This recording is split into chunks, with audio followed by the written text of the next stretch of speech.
we're going to be looking at score reading, which is a kind of painful thing to develop for most people because for most of us, instrumentalists and vocalists, we are only used to reading one line of music at a time. Now, pianists are used to reading 2 lines of music at a time, and organists maybe have a little bit of advantage because they're used to reading 3 lines at a time. But nonetheless, score reading is uncomfortable for most of us when we first begin.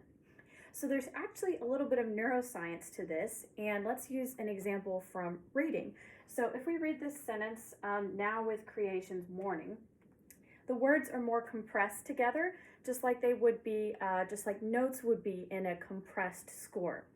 So a compressed grand staff.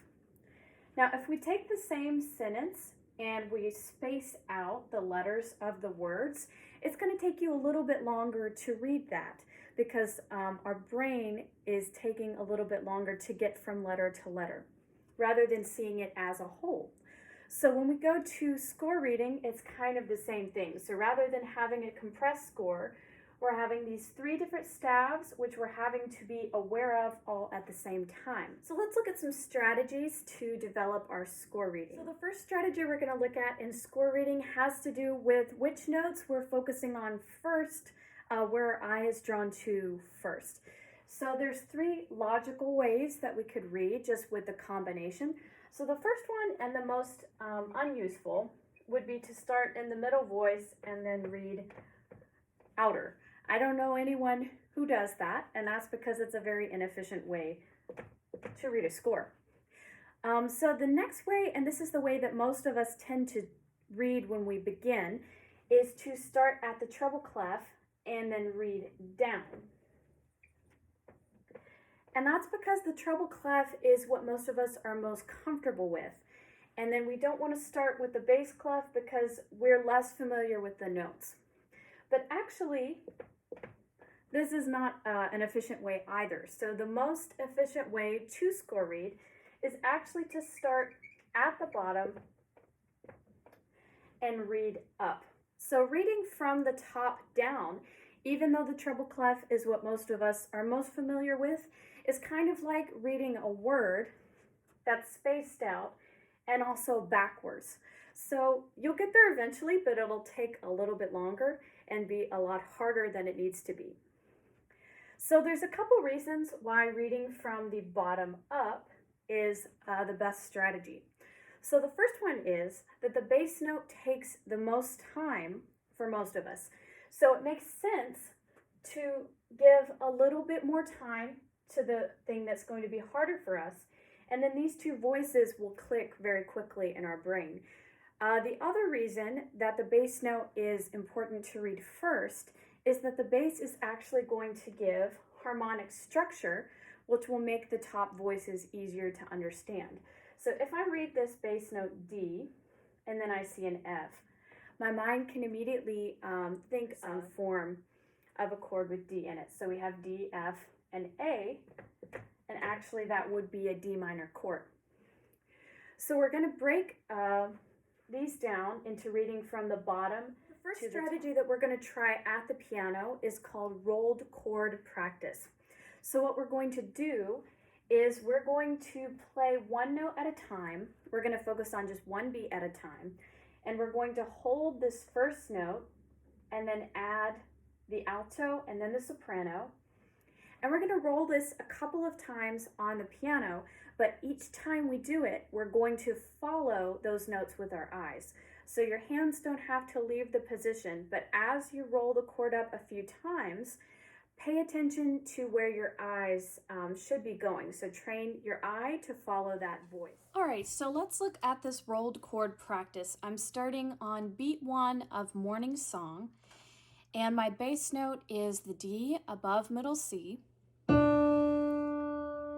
My alto note is treble clef F. And my top note is the A above F. So I know that this D minor chord is my first position. Also notice that I am taking the bottom note with my left hand and the top 2 voices with my right hand. So now that I know this position, I'm going to play this chord about 2 more times. And as I play each voice, I'm going to follow that note on the page with my eyes. So baritone, alto, and soprano. Now I'm going to play it as a whole. And let's try that with the next beat. So we have middle C, E, and A. And now I'm going to roll this a couple more times while following each note on the page with my eyes.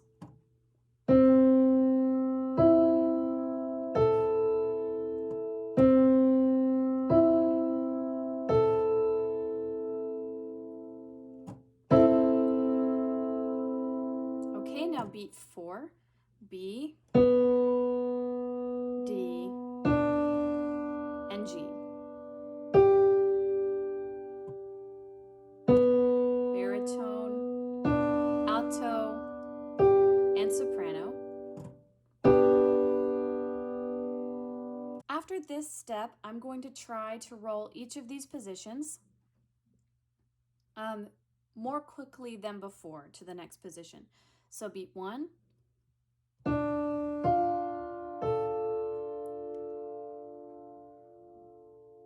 beat 3,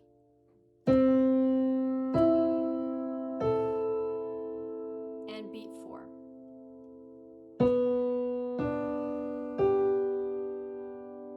We've talked about the general way to practice morning song. Let's look at a couple points of interest in the piece. There's a couple things we need to be aware of. The first of which would be voice crossing. Voice crossing is where a lower voice, so in this piece, the alto voice, would go over that voice part which is supposed to be higher than them. So the alto singing a higher note than the soprano.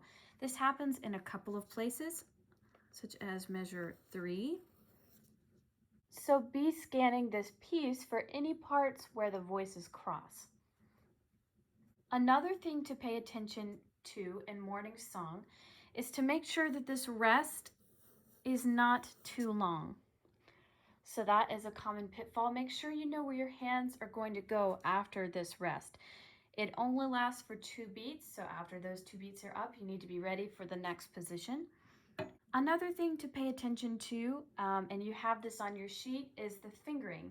So the fingering will help you know where your positions are and special cases in which you may have to do kind of a counterintuitive fingering. All right, so ready? We're going to start with it clicking the 8th note. So here's our 8th note, 3, and 4, and.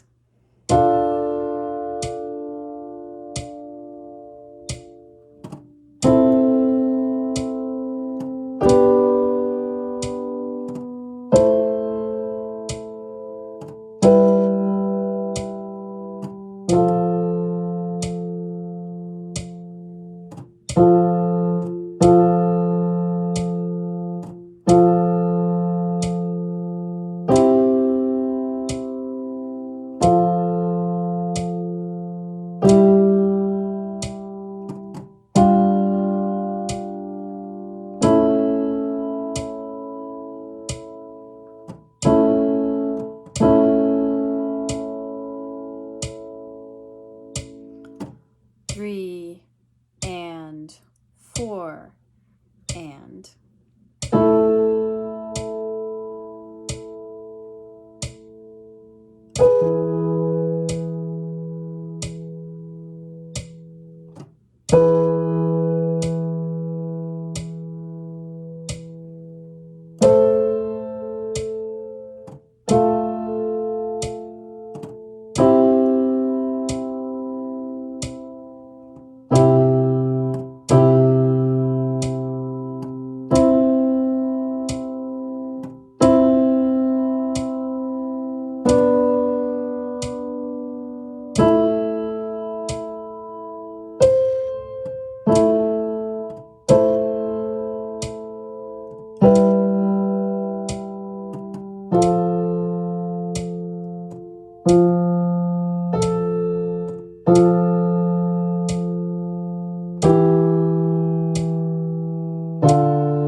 quarter note.